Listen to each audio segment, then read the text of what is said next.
Welcome to Emily Academy, Hyderabad. This is Dr. Moses. ఆంధ్రప్రదేశ్లో DSC అభ్యర్థులకు ఒక conflict ఏంటంటే బిఎడ్ వారికి ఎస్జిటి పర్మిషన్ ఇస్తారా లేదా.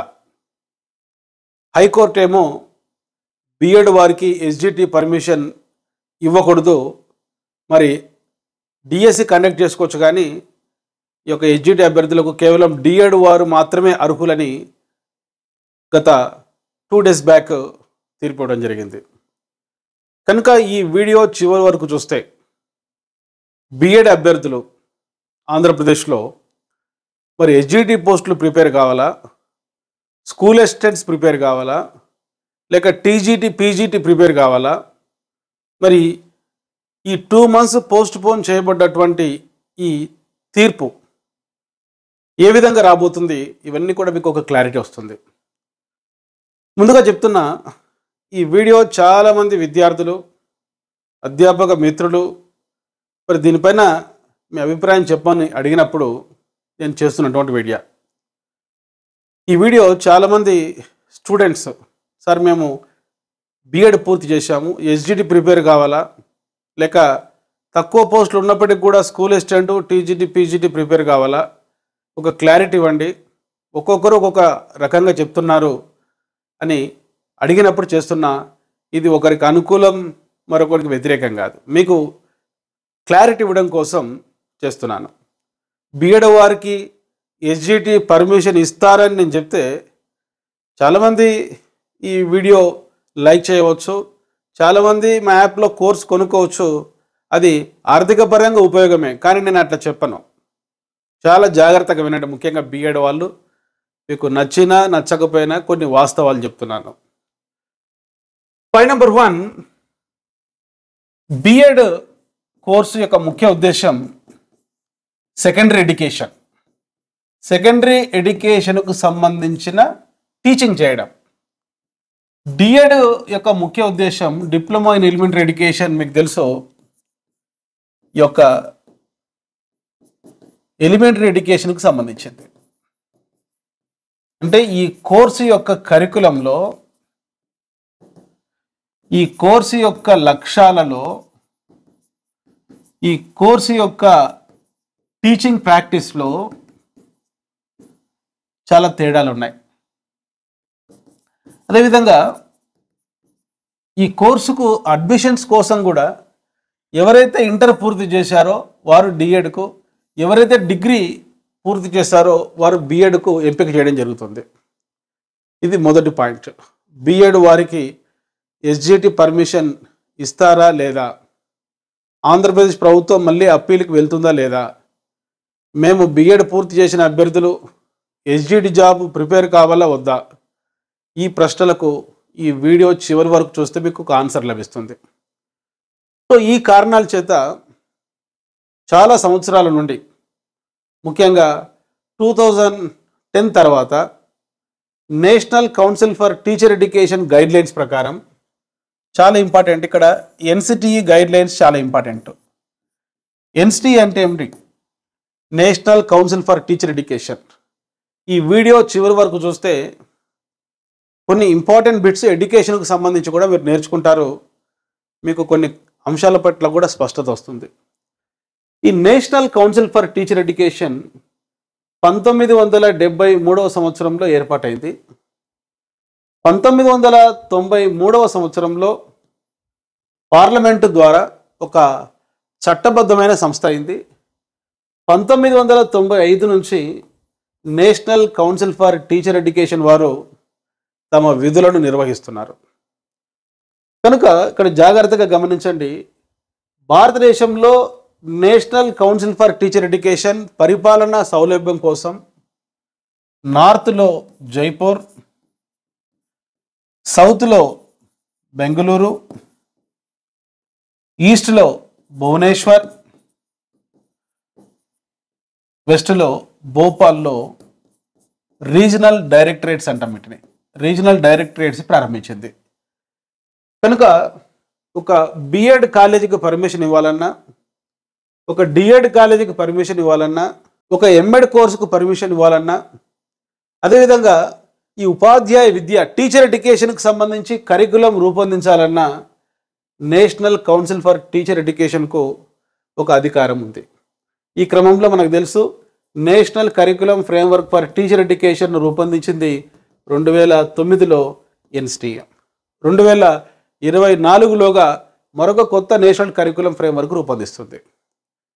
కనుక ఒక బిఎడ్ అభ్యర్థి ఎస్జిటి పోస్టుకు అర్హుడా కాదా అని నిర్ణయం తీసుకోవాల్సిన అపెక్స్ బాడీ ఎవరంటే ఎన్సిటిఏ.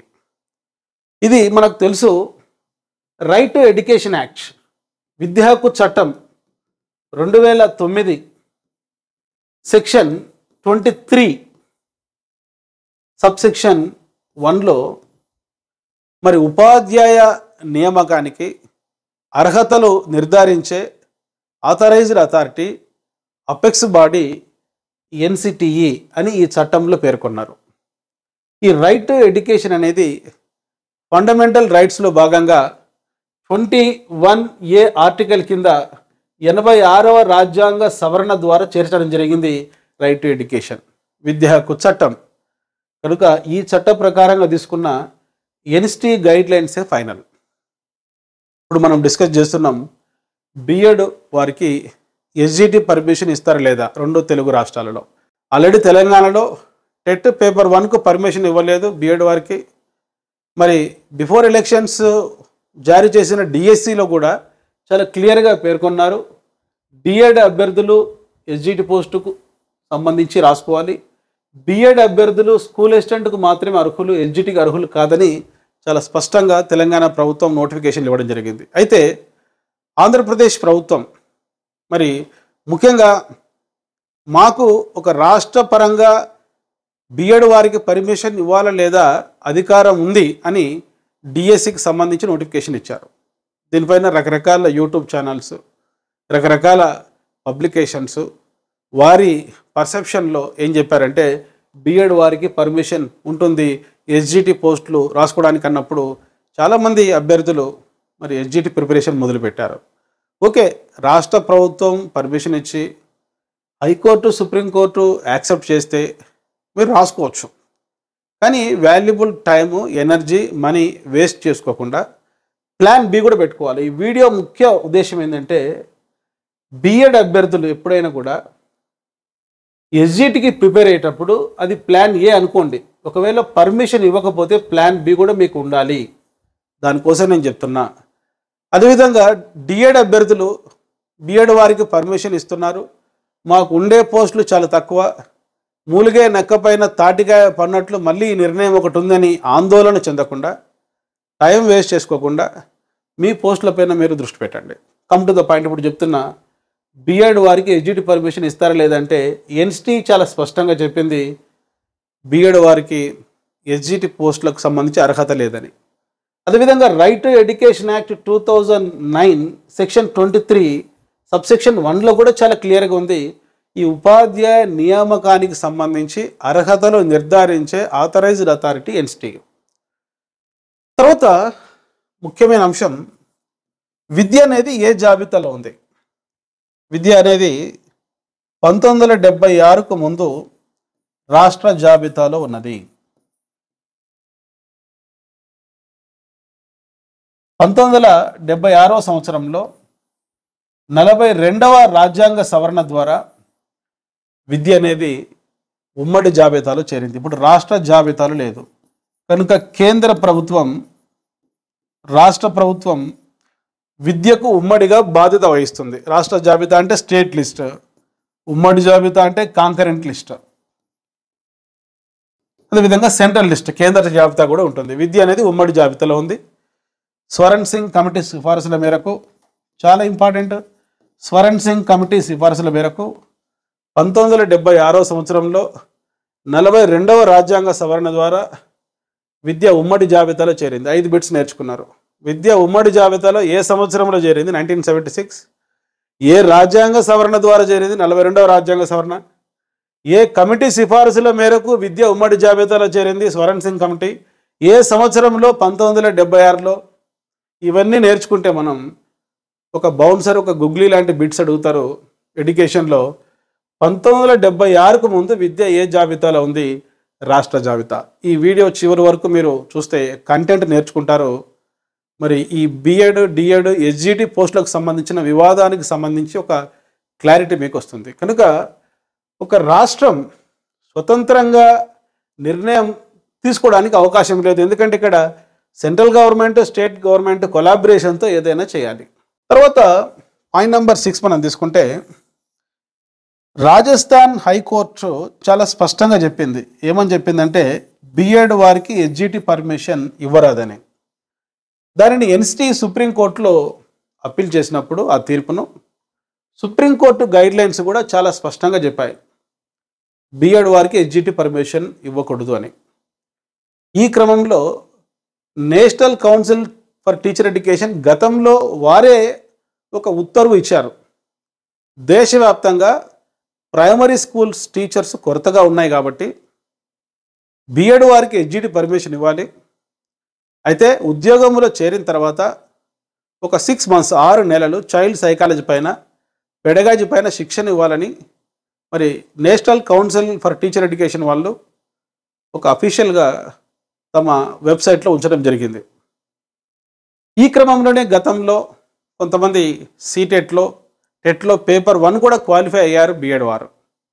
అయితే ఈ రాజస్థాన్ కోర్టు వివాదం అనేది ఆ రాష్ట్రానికి మాత్రమే సంబంధించింది కాదు. ఎందుకంటే దీనిపైన ఎన్సిటి అప్పీల్కి వెళ్ళినప్పుడు సుప్రీంకోర్టు చాలా క్లియర్గా చెప్పింది బిఎడ్ యొక్క ఆబ్జెక్టివ్స్ వేరే, బిఎడ్ యొక్క టీచింగ్ ప్రాక్టీస్ వేరే, డిఎడ్ యొక్క ఆబ్జెక్టివ్స్ వేరే.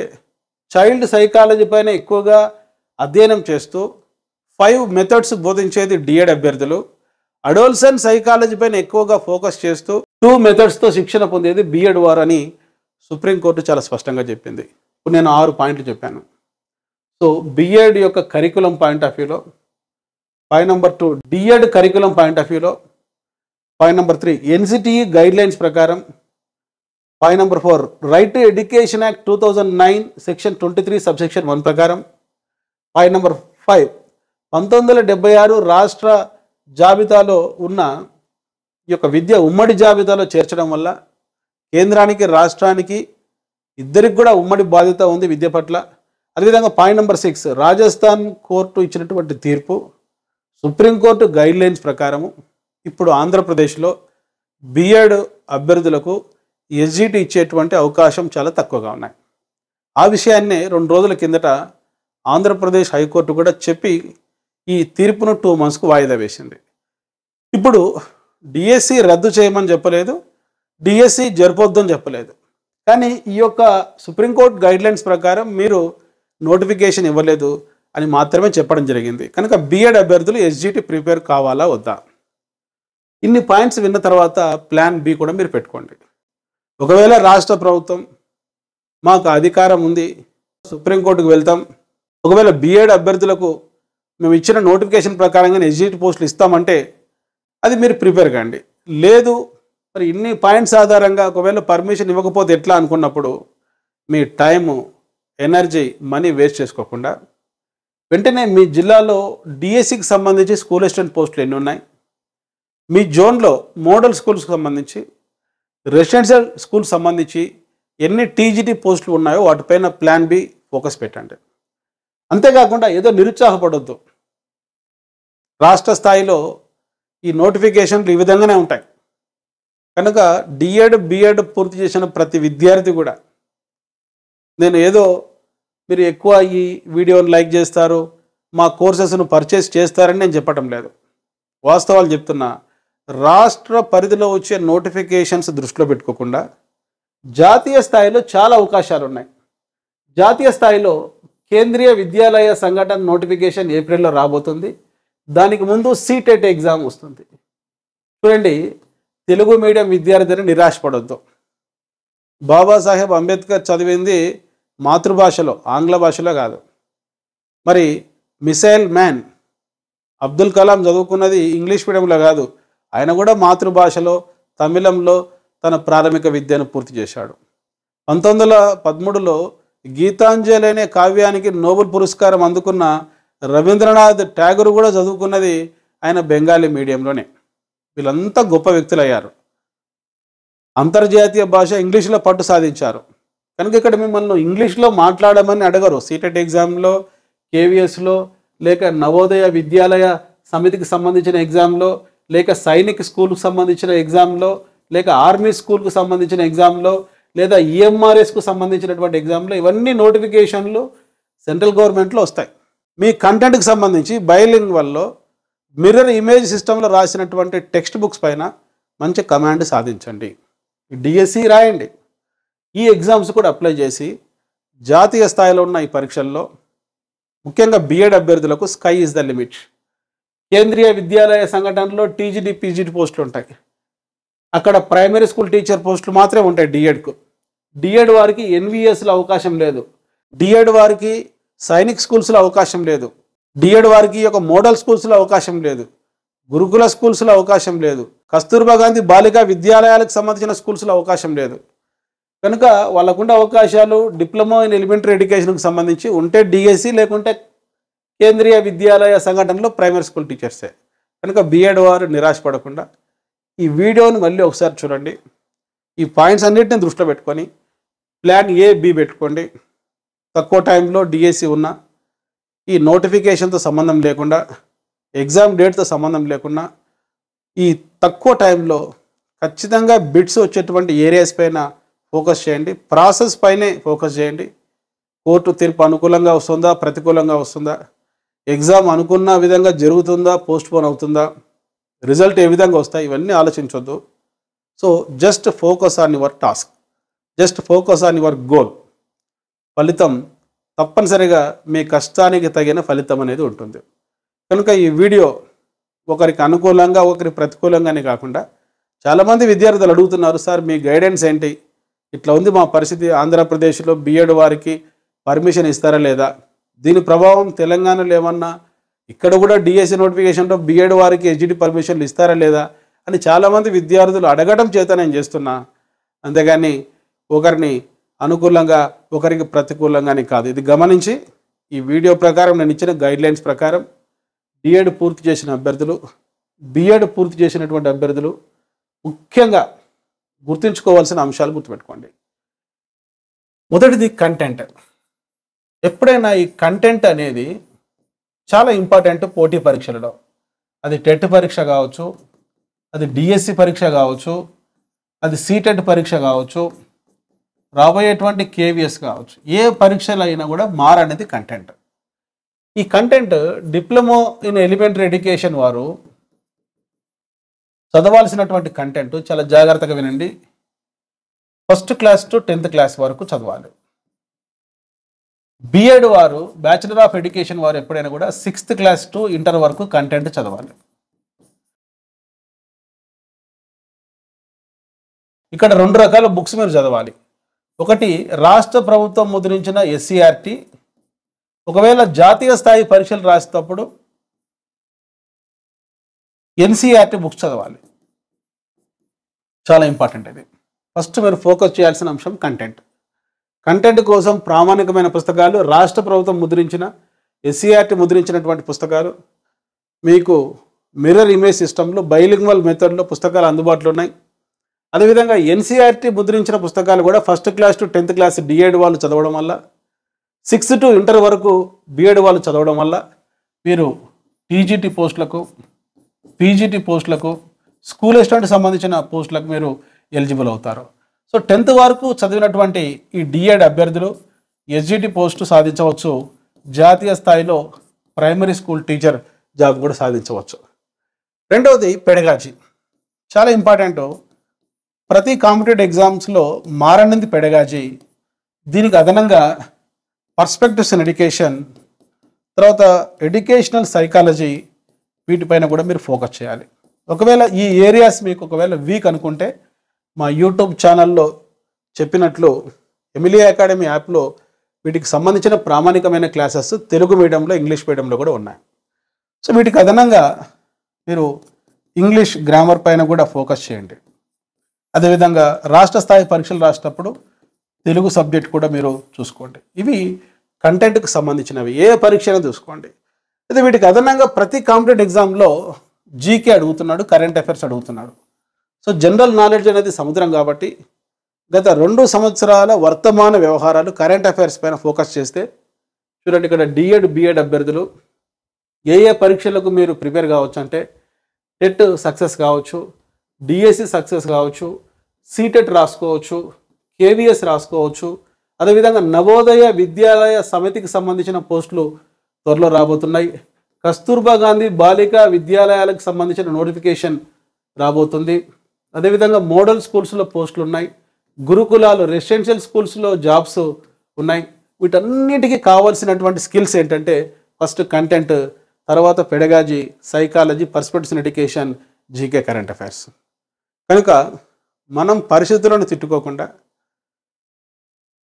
వారి మాటలు వీరి మాటలు వినకుండా ఒక్కసారి పుస్తకాల దుమ్ము దులిపి కొత్త లక్ష్యాలతో మరి ఈ తక్కువ సమయంలో ఇంపార్టెంట్ ఏరియాస్ పైన ఫోకస్ చేస్తూ ఈ పరీక్షలు రాయండి. మరింత గైడెన్స్ కోసం మా YouTube channel Emily academy subscribe చేసుకోండి. ఈ వీడియో మీకు నచ్చితే లైక్ చేయండి, మీ ఫ్రెండ్స్కి కూడా షేర్ చేయండి. చూడండి, ఎమిలీ అకాడమీలో గతంలో ఈ సబ్జెక్ట్ సంబంధించి pedagogy, perspectives in education, psychology సంబంధించి చాలా క్లాసెస్ నేను అప్లోడ్ చేశాను. అవి చూడండి, కొంత కంటెంట్ పైన అవగాహన కలుగుతుంది. సో డియర్ ఫ్రెండ్స్, ఎప్పుడైనా కూడా గుర్తుపెట్టుకోండి, ఫలితాన్ని ఆశించొద్దు, ప్రక్రియ పైన దృష్టి పెట్టు. కెరటం మనకు ఆదర్శం, ఎందుకంటే అది పడుతున్నందుకు కాదు, పడినా తిరిగి లేస్తున్నందుకు. The greatest glory is not never falling but in falling every time that we rise. చాలామంది ఫ్రస్ట్రేషన్లో ఉన్నారు. సార్, టైం వేస్ట్ అయింది, ఎనర్జీ వేస్ట్ అయింది, మనీ వేస్ట్ అయింది. సో ఇది ఫ్రస్ట్రేషన్ ఎప్పటికైనా పాస్ట్కు సంబంధించింది. గతం టెట్ పరీక్ష జరుగుతుందా, డిఎస్సి పరీక్ష జరుగుతుందా, బిఎడ్ వారికి ఎస్జిటికి పర్మిషన్ ఇస్తారా లేదా, ఎగ్జామ్ పోస్ట్పోన్ అవుతుందా, ఇదంతా ఫ్యూచర్ నీ చేతిలో లేదు. గతం తిరిగి రాదు. మళ్ళీ చెప్తున్నా, గతం తిరిగి రాదు, ఫ్యూచర్ నీ చేతిలో లేదు. నీ చేతుల్లో ఉండేది వర్తమానం. ఈరోజు నీ చేతుల్లో ఉంది, ఈ గంట నీ చేతుల్లో ఉంది. కనుక గతం గురించి ఆలోచించి ఫ్రస్ట్రేషన్కు గురి కావద్దు. అనుకున్నది సాధించలేదని, భవిష్యత్తు గురించి అతిగా ఊహించి ఆ వీడియో వాళ్ళు చెప్పారు, ఈ వీడియోలో చెప్పారు, ఓకే అని యాంగ్జైటీకి గురి కాకుండా, వ్యాకులతకు గురి కాకుండా, వర్తమానంలో నీ కళ్ళ ముందున్న లక్ష్యం ఏంటి, నీ కళ్ళ ముందున్నటువంటి అవకాశాలు ఏమిటి, వాటిపైన దృష్టి సారించు. ఏదో ఒక రోజు తప్పనిసరిగా నువ్వు విజయం సాధిస్తావు. మీ విజయ సాధనలో తప్పనిసరిగా ఎమిలీ అకాడమీ యొక్క గైడెన్స్ ఉంటుంది. I wish you all the best.